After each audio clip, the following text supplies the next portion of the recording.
ఇకపోతే చంద్రబాబు నాయుడు గారు 2014లో ఇగో ఇది చంద్రబాబు నాయుడు గారు ఆంధ్రప్రదేశ్లో మేము గెలిస్తే చేస్తామని ఆయన పెట్టిన మేనిఫెస్టో ఇది.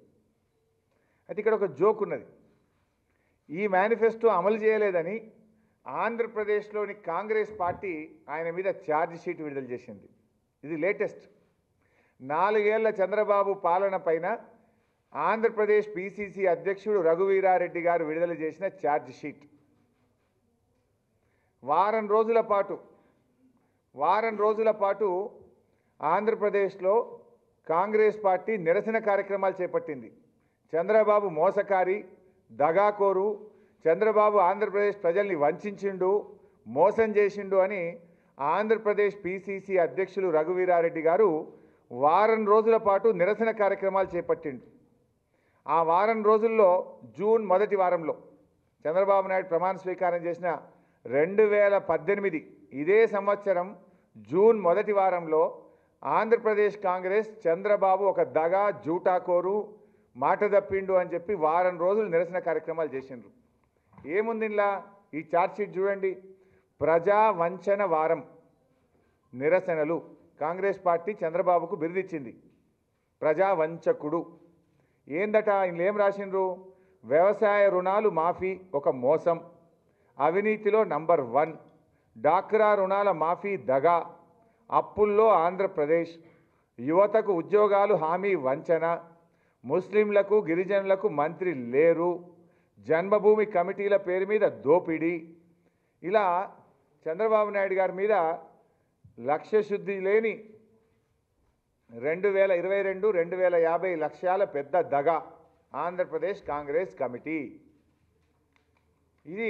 ఇదంతా కూడా ఆంధ్రప్రదేశ్లో వారం రోజులు నిరసన కార్యక్రమాలు చేపట్టిండ్రు. మరి తెలుగుదేశం పార్టీ మిత్రపక్షమైన కాంగ్రెస్ పార్టీయే చంద్రబాబు నాయుడు పరిపాలనలో వైఫల్యం చెందిందని ఆరోపించింది. చంద్రబాబు వైఫల్యాలపైన ఏకంగా పుస్తకమే కొట్టింది. మరి చంద్రబాబు పాలన 4 ఏళ్ల పూర్తయ్యేటువంటి క్రమంలో ఆంధ్రప్రదేశ్లో వారం రోజుల పాటు నిరసన కార్యక్రమాలు చేపట్టారు. చంద్రబాబుకు పరిపాలన చేత కావడం లేదు అని మీరే తీర్పిచ్చిండ్రు. మరి అటువంటి పరిపాలన చేత కానీ చంద్రబాబు నాయుడును ఈరోజు తెలంగాణలో ఎందుకు వెంటబెట్టుకొని తిరుగుతున్నారో రాహుల్ గాంధీ గారు సమాధానం చెప్పాలి. ఆంధ్రప్రదేశ్తో చెల్లని రూపాయి తెలంగాణ చెల్తుందా?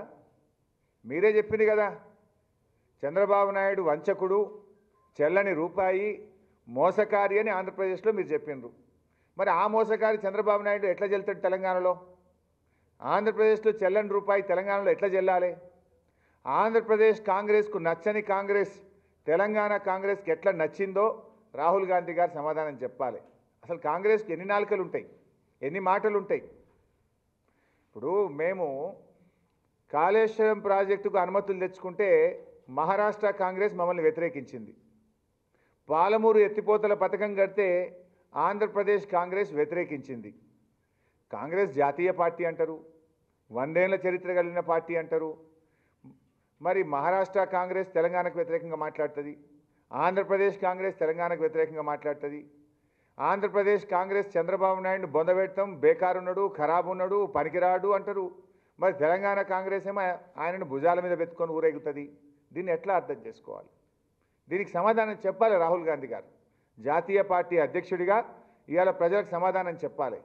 అక్కడ వద్దన్న చంద్రబాబుని ఇక్కడ ఎందుకు రుద్దుతున్నారు బలవంతంగా? దాని ఉద్దేశం ఏంది? ఏ రకంగా ఇది సబబైంది?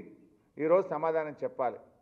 ఇప్పుడు 2004-09లో కాంగ్రెస్ పార్టీ మేనిఫెస్టోలో పెట్టింది అమలు చేయడంలో దారుణంగా విఫలమైంది. 2014లో చంద్రబాబు నాయుడు గారు ఆంధ్రప్రదేశ్ ప్రజలకు ఇచ్చిన హామీలు అమలు చేయడంలో దారుణంగా ఆయన విఫలమైపోయినరు. ఇక్కడ ఆ 2 పార్టీలు కలిసి మేము కనీసం ఉమ్మడి కార్యక్రమం పెట్టినాం అని మీరు తీసుకొస్తే మిమ్మల్ని ఎట్లా నమ్మాలి ప్రజలు? అంటే ఇచ్చిన హామీలు అమలు చేయకుండా తెలంగాణ ప్రజలను మభ్యపెట్టే నైతిక హక్కు చంద్రబాబు నాయుడు గారికి కాంగ్రెస్ పార్టీకి ఉందా అని అడుగుతున్నా. మీ మాయమాటలు నమ్మేటువంటి స్థితిలో తెలంగాణ ప్రజలు లేరు. తెలంగాణ చైతన్యవంతమైన ప్రాంతం, పోరాటాల గడ్డ ఈ తెలంగాణ. మీ చరిత్ర మాకు పూర్తి గమనంలో ఉన్నది.